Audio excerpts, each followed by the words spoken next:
உங்களில் பல பேருக்கு தெரிஞ்சிருக்கும் ரவி ஜக்கரியாஸ்னு ஒரு ஊழியக்காரர் இருந்தார். அப்போ அப்பாலஜெட்டிக்ஸ் படிச்சிருந்தார். அது அப்பாலஜிஸ்ட்டாக அவர் இருந்தார்.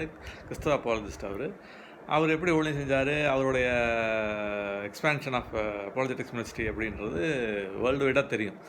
அப்போது அவர் வாழ்க்கையில் நடந்த ஒரு ஃபேக்ட் நான் சொல்லணும்னு நினச்சேன். என்னென்னா அவங்க அம்மாவுக்கு ரவி ஜக்கரியாஸோட அம்மாவுக்கு அலையன்ஸ்னு சொல்லுவோம் இல்லையா, மாப்பிள்ளை பார்க்குறது. அப்படி பார்த்துட்டு இருக்கும்போது வேற ஒரு மதத்தை சார்ந்தவராக பார்க்குறாங்க அவங்க அம்மாவுக்கு மாப்பிள்ளையா. அப்போது அதில் அவங்களுக்கு ஏற்புடையது இல்லை. அவங்க கிறிஸ்தவர் ஆகிட்டாங்க.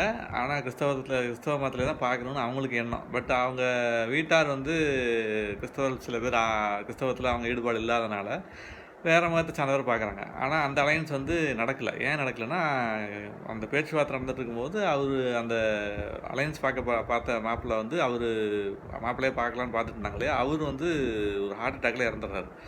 அதுக்கப்புறம் தான் ரவி ஜக்கரியாஸோட அப்பாவை அலையன்ஸில் பார்க்குறாங்க.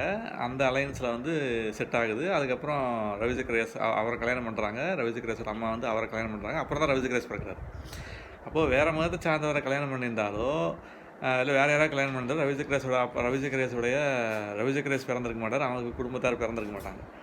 அப்போ அந்த ஜெனட்டிக் ஃபார்மேஷன் நடந்திருக்காது. அப்போது கடவுள் ப்ரீ டெஸ்டினேஷன் அப்படிங்கிற ஒரு கான்செப்டில் எப்படி முன்னேற்பாடுகளை செய்கிறாரு, ஜெனட்டிக் ஃபார்மேஷன் பண்ணுறாரு. அப்போது அதுக்கப்புறம் தான் ரவி ஜக்கரியாஸோட அம்மாவுக்கு ரவி ஜக்கரியாஸ் பிறகுறாரு. அவர் மூலமாக அப்பாலஜெட்டிக்ஸ் மினிஸ்ட்ரி பிரபலம் அடையுது வேர்ல்டு வைடாக, குறிப்பாக இந்தியாவில், வெஸ்டர்ன் கண்ட்ரீஸில் உட்பட.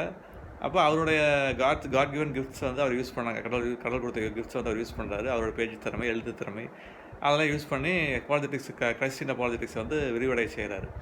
அப்போது கடவுளை எப்படிலாம் முன்னேற்பாடில் செய்கிறாருங்கிறதுக்காக சொல்ல வந்தேன்.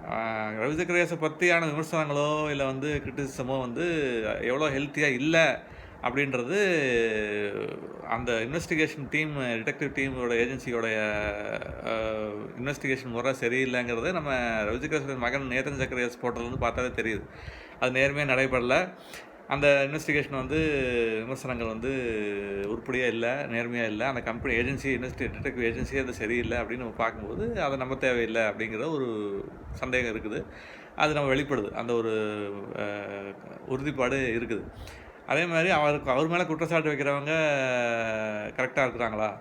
அப்போ இயேசு கிறிஸ்து சொன்ன மாதிரி அவருக்கு அவங்க மேலே குற்றச்சாட்டு வைக்கிறவங்க முதல் கல்லை எறிக்கிறவர்கள் அப்படின்னா அவங்க எறிய முடியுமா அப்படின்றது ஒன்று. அதுக்காக நான் இன்வெஸ்டிகேஷனே பண்ணக்கூடாது, ஜட்ஜ் பண்ணக்கூடாதுன்னு நான் சொல்லலை. ரைச்சியஸ் ஜட்ஜ்மெண்ட் இருக்கணும், ரைச்சியஸ் இன்வெஸ்டிகேஷன் இருக்கணும், நீதியான இன்வெஸ்டிகேஷன் ஜட்ஜிங் இருக்கணும். அப்படி இல்லாத பட்சத்தில் அதை நம்பக்கூடாது. அதுதான் முக்கியமாக. ஏன்னா இயேசு கிறிஸ்துவே சொல்கிறாள், என்னுடைய நாமத்தை நிமித்தம் உங்களுடைய பெயரை கெடுக்கவும் பார்ப்பாங்க அப்படின்னு வசனம் இருக்குது பைபிளில். அப்போ அப்படியோட பொறாமை நிமித்தம், எரிச்சல் நிமித்தம் நல்ல பேரை கெடுக்கவும் பார்ப்பாங்க. சம்மந்தம் இல்லாமல் கனெக்ட் பண்ணி ட்விஸ்ட் பண்ணி பேரை கெடுக்கவும் பார்ப்பாங்க. அப்போ அதை நம்ப தேவையில்லை. இந்த வீடியோவில் சொல்ல வேண்டியது ரவி ஜக்கரியாஸோடைய வாழ்க்கையில் கடவுளுடைய மகிமை எப்படி வெளிப்பட்டுச்சு, அவருடைய வாழ்க்கை முறையில் இன்னொரு கடவுளுடைய டிவைன் ஃபேக்ட் எப்படி இருந்துச்சுன்னு சொல்லணும்னு நினச்சேன். அதுதான் அவருடைய ப்ரீ டெஸ்டினேஷன் ஃபேக்டை சொன்னேன்.